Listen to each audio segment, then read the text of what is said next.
Hey everyone, it's Jace. So this is going to be a voiceover as opposed to the original audio. As you'll find out here in a second, the original audio wasn't appropriate because my voice was quite fatigued and tired from the previous 3 or 4 days of,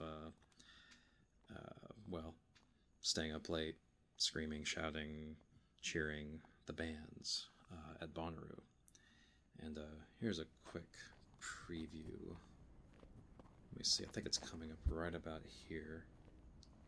Yeah, here it is. Hey everyone, it's Jace. Wow, I sound like crap. Yeah. So, anyway, that's what my voice sounded like Sunday morning of Bonnaroo. And Bonnaroo is a music festival up in Manchester, Tennessee. Manchester is about halfway between Nashville and Chattanooga. And yeah, so that's where I drove up to enjoy the music festival. It's many, many bands over a course of 4 to 5 days, depending on how you count it. And it's a camping festival as well. So from what I've heard, 95% of the people that attend are campers, and they take up all this space on this huge, what they call the farm. And as you can see here, there's these roads that are worn down just from general use, and then everyone parks and camps on the actual grass, and the grass doesn't last for too long, but because it's eventually either worn down into a dust, or if it rains, worn down into a mud. Luckily, I've only been to a couple of these, but the times I've been, luckily, I haven't actually experienced too much rain. So, anyway, yeah, so 95% of the people that attend this festival camp. If you put that in numbers, this year, 80,000 people showed up. So, most of them were actually camping, doing the primitive camping, as it's called here, on the grounds. You know, you bring in your tent, you bring in some shade, maybe a canopy, bring in your food if you want to, although there's plenty of food to buy on site as well. There's a number of these, what they call plazas, or pods as they used to call them, and these plazas contain restrooms. Some of them are actually flushing restrooms. They contain food stands, places to buy your ice, places to get a shower if you want to pay for a shower. Personally, I brought my camp shower. It's basically just a 5-gallon plastic bag that you put on top of your car, and then it gets warm from the sun. It can actually get too warm, and you can use that to shower off inside of a little privacy tent. But yeah, so what you're seeing here is basically just, I think this is 3rd Street. They sort of make up these street names to help orient you where you're at, because it is a fairly large area to camp at and to walk around.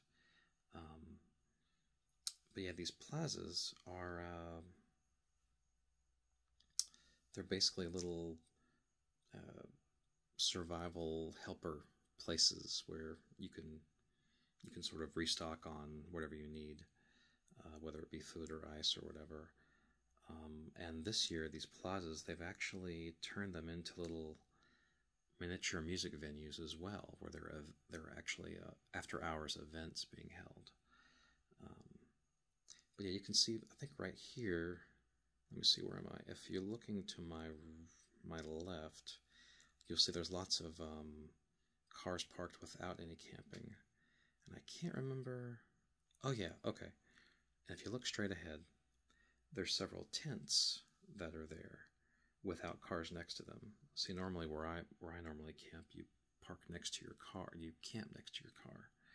But I think this was the tent-only area. Yeah. So anyway, getting back, I've actually I did bring my journal here. A little bit of page flipping here going on.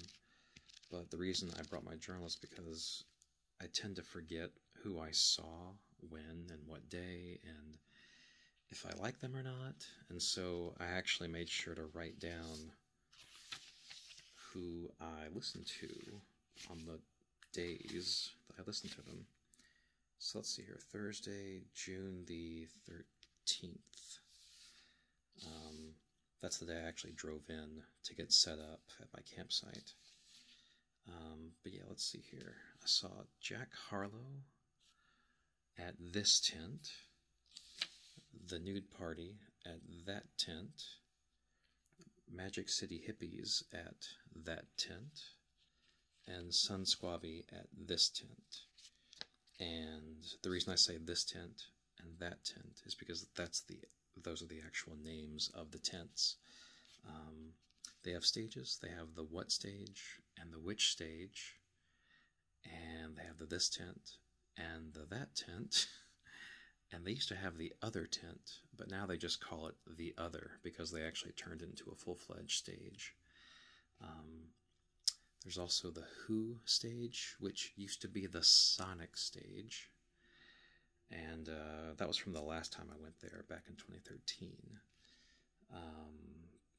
But yeah, it's weird how you sort of get reoriented after not going to one of these things for a while, and you say, hey, didn't that used to be this? That's actually the worst series of words to use with this example, but yeah, there it is. But yeah, most everything was the same, except for maybe a couple of structures were different. Also, they had real flushing, like permanent flushing toilets inside of the center venue, which is actually called Centeroo.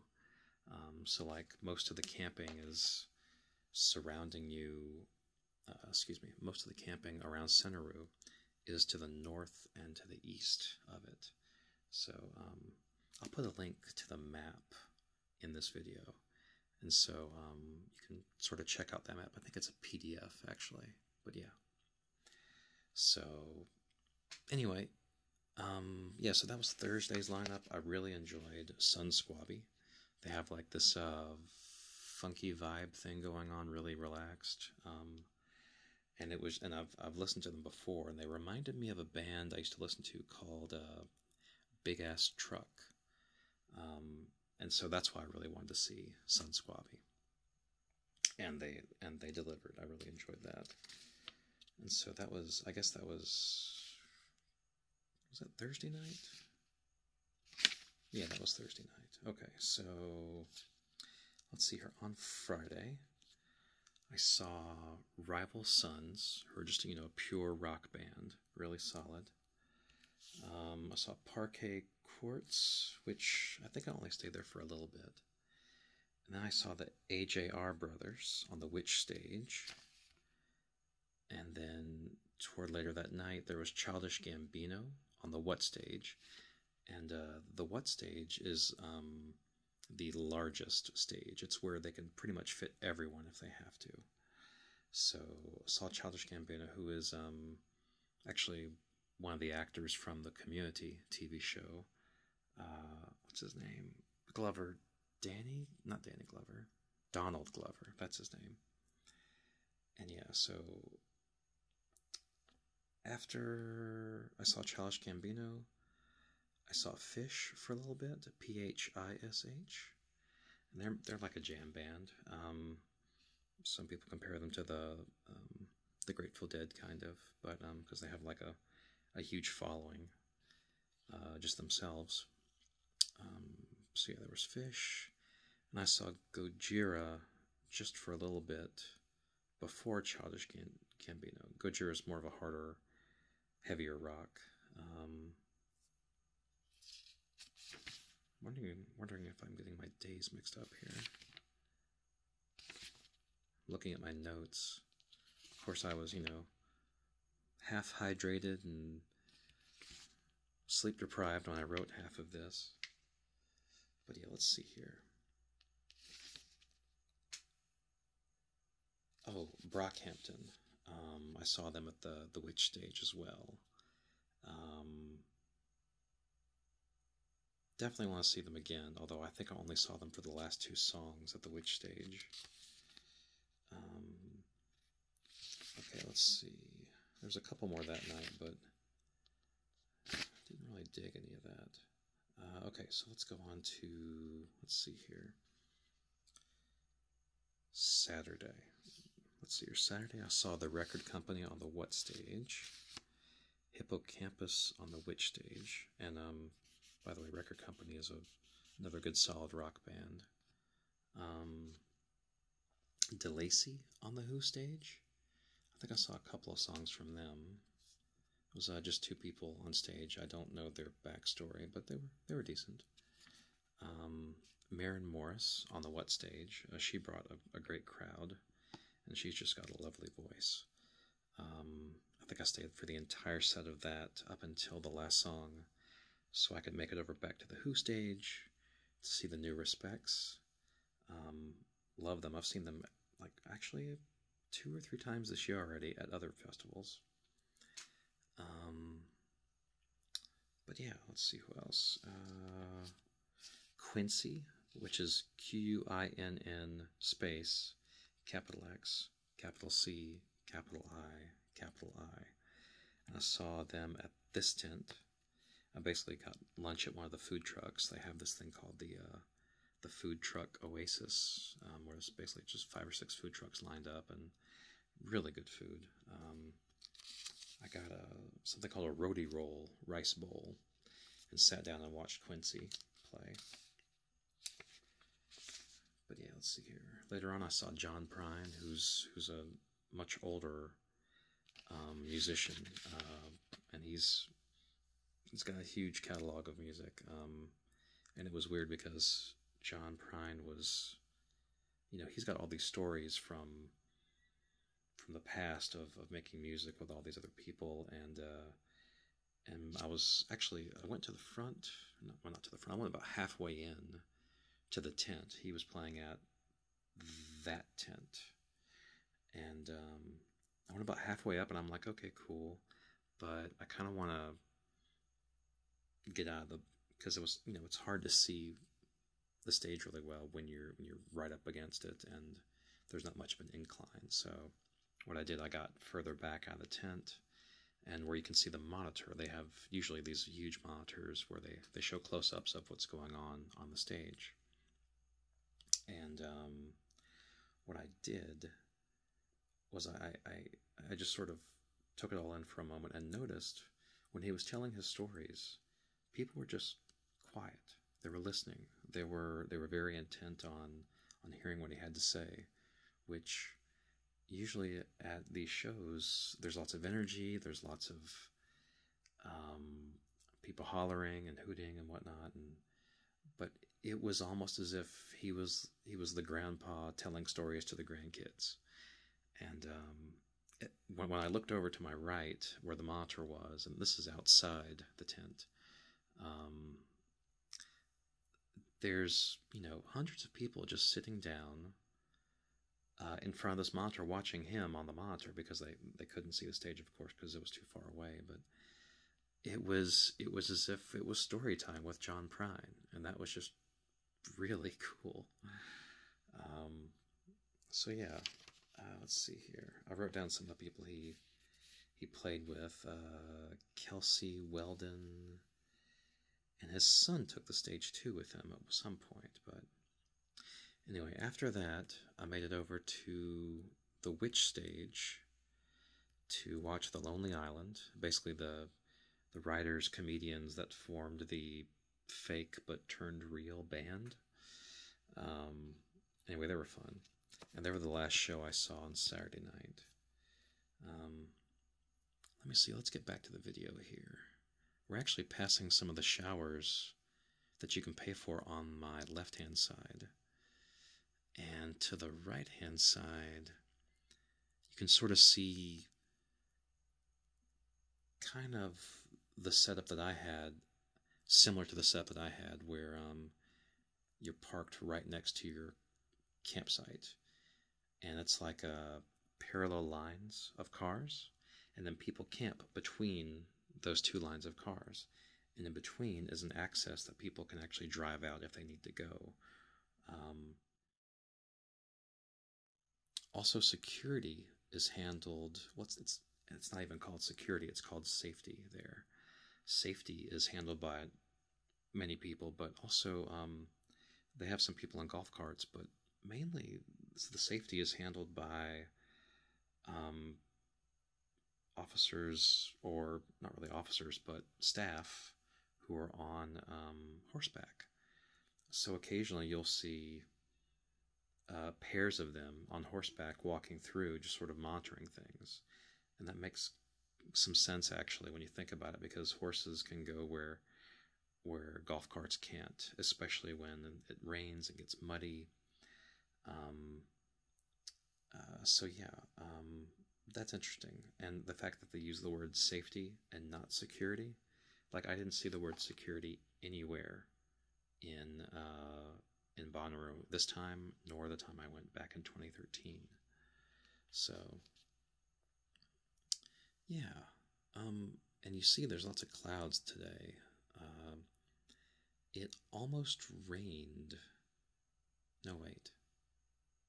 It was supposed to rain this afternoon, and actually a few of us took down our large canopies and packed it up and just left our tents, and that way we could be ready to go in case, or not ready to go, but we could have less to clean up after and less to dry out later if it did rain on everything. But yeah, I took down my canopy, like the 10 foot by 10 foot or 3 meter by 3 meter canopy. I took that down this afternoon after I recorded this, because you don't want to have to dry out your stuff when you get home. So and we were gonna have to take it down anyway before we left in the morning, so it just made sense. But yeah, the feeling at Bonnaroo is just very, very pleasant, almost loving in a way. Lots of people who are pretty happy to be there, as I was. And, oh yeah, here you go. This was the pod, sorry, not the pod, they're calling them plazas. This was the plaza that I was nearest to camping to, and it's Plaza 7. And it's nicknamed the Ville because it was modeled,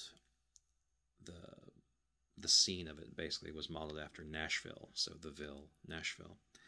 And they had some acts playing there each night, I think each night, definitely the last night.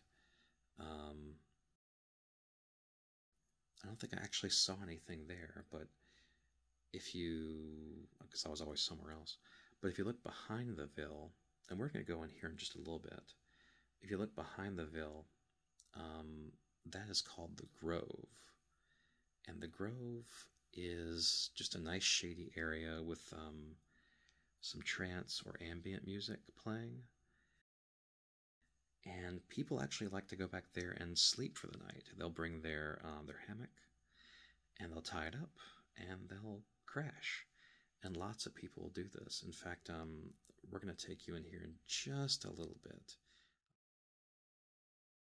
Okay, so now we're inside the Grove, and I might be editing I might be fading in some sound from here just a little bit. But basically this is where people come to sleep who are camping nearby, and they want a nice shady place to sleep with some ambient music.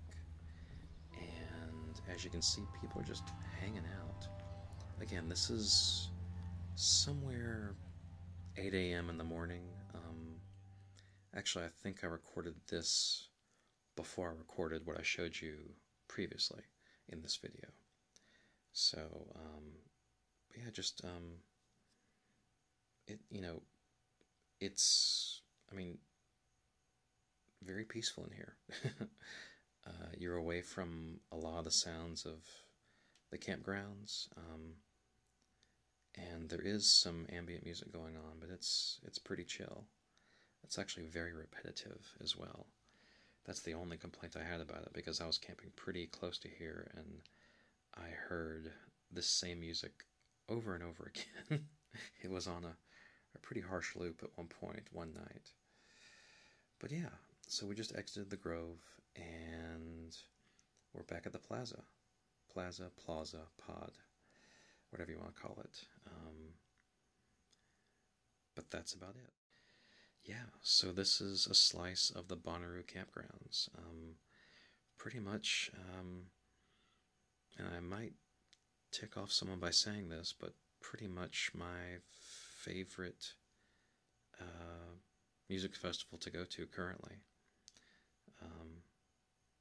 Yeah, that's about it. Thanks for watching, everyone. Hope y'all are having a good night. Bye bye.